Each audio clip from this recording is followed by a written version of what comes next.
Michael Kiwanuka, welcome to the Daily Social Distancing Show. Oh yeah. Thanks for having me, man. I'm happy to be here. Oh man, I'm a little sad to be talking to you right now because your concert was the last live event that I attended before all of the lockdowns happened. It was at the theater in LA. Forgive me, I forget the name, Ace but Hotel. yes, yes, and it was a beautiful, intimate show. And I just remember it being like this transcendent experience, and everyone was just like feeling the love. And I was like, oh man, we got to do this more often. And then the lockdown hit. Man, that's lame. I had no idea that you were there. That's amazing. And that was one of my favorite shows ever. Definitely favorite shows in Los Angeles. But yeah, man, I mean, I can't wait to get back and playing music again and when we get through this. What made that show really special for me as well was you having your family there. You know, it was really cool when you were introducing your family and like they became part of the show. And what has that journey been like for them? You know, because your family came from Uganda, then moved to the UK. You know, your dad was out there hustling for your family. And I mean, to see the journey and to see the rise to the place you are now, I mean, it must really be insane for them and for yourself. Yeah, it's amazing. I mean, mom still texted me. I mean, she texted me today because she heard a song on the radio here in the UK, and she was like, "It's on the radio." It's still it's still like they just love it, and feel so excited because obviously growing up playing music, they were always super supportive, but it was like, yeah, coming from Uganda, it was sort of like a risk to support their son doing playing the guitar all day and like Right, right. really doing any schoolwork. And mum had to really take a leap of faith, and dad to be like, okay, we'll support you, but make sure you practice and work hard. And for them, it paid off. So I owe so much to them for just being supportive, and it was difficult for them, but they're enjoying it now.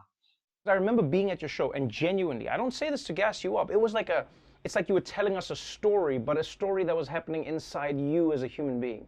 You know, it was very personal. It was it was very vulnerable at the same time. And then I was shocked to find out that you at a point were really struggling with self-doubt. Like you had imposter syndrome. You were like, I can't do this, to the point where it cost you an opportunity to collaborate with Kanye West. Tell me a little bit about that and how you've managed to work through that. Yeah, yeah.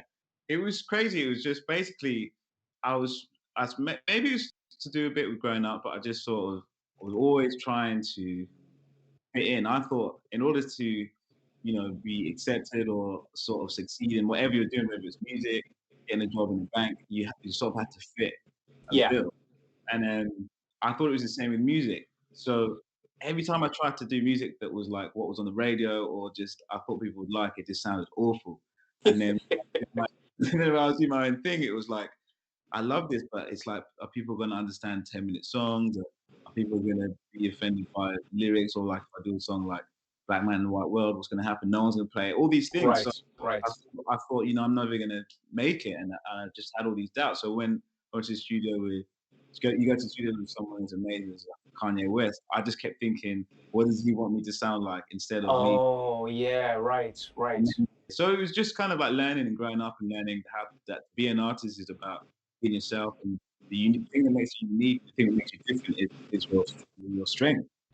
Your third album is entitled Kiwanuka. Most artists will will call their debut album by their name. You know, it was interesting to me that you went with your third album as Kiwanuka. What was the reason for that? Yeah, yeah, yeah. Normally your first album is self-titled, and it was two reasons. It was like I definitely knew it would be a statement artistically because it would be like, oh, interesting that the third album is self-titled. What's he trying to say? Maybe it might Hmm. draw in. And at the same time, it reflected kind of what I was saying before about the self-imposter, imposter syndrome. It was sort of like a declaration to be Oh, like, right, right, right. yeah, this is who I am, and I finally come to terms with that, and I'm enjoying that.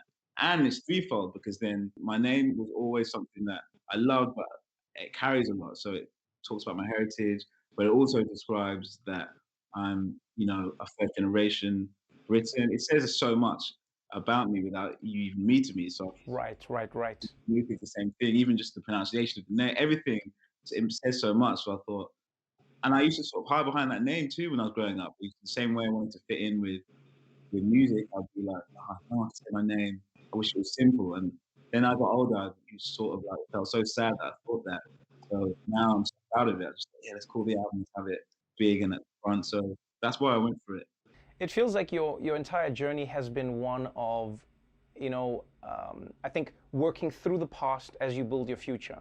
You're now on a journey where you have been nominated for a Grammy Award for Best Rock Album. What's amazing to me is that while this is happening, you are in the UK performing at your old high school where you performed your first concert. In fact, we're going to be playing one of those performances at the end of the show. I would love to know what that journey is like, because I don't know about you, but when I think about high school and I think about going back, I still think the bullies are going to be waiting there for me, and they're going to be like ready to like find me around the corner, and I'll be like, but I'm the host of the Daily Show, and they'll be like, give us your Daily Show money. What was that like for you going? Did you come in with like, I'm Grammy nominated swag, or did you go like, oh boy, it's Michael with the funny last name swag? A bit of both. I mean, it was school for me was interesting because I think I got saved by music. So I definitely was like the kid that had like no change to it now really, but I had like the picky afro hair that was sort of funny shaped, like flat at the back, and it was like this guy's Yep, weird, yep. with guitar, but he should be. And it was, I definitely had that for a bit, but then and it was weird and that. But then when I sort of started a band and did my music, people liked it, so it was all right. I could kind of avoid the bullies and the. So going back to school for me, and the reason why I went back to school did that performance, it was like I felt really lucky because music sort of saved me, and that was the place I found it. Remember, my first concert ever I did was in that hall. Right Right. in that moment, I was like, oh, I found what I need to do. I didn't need to go to any house parties. I need to fit in. I didn't need to even really.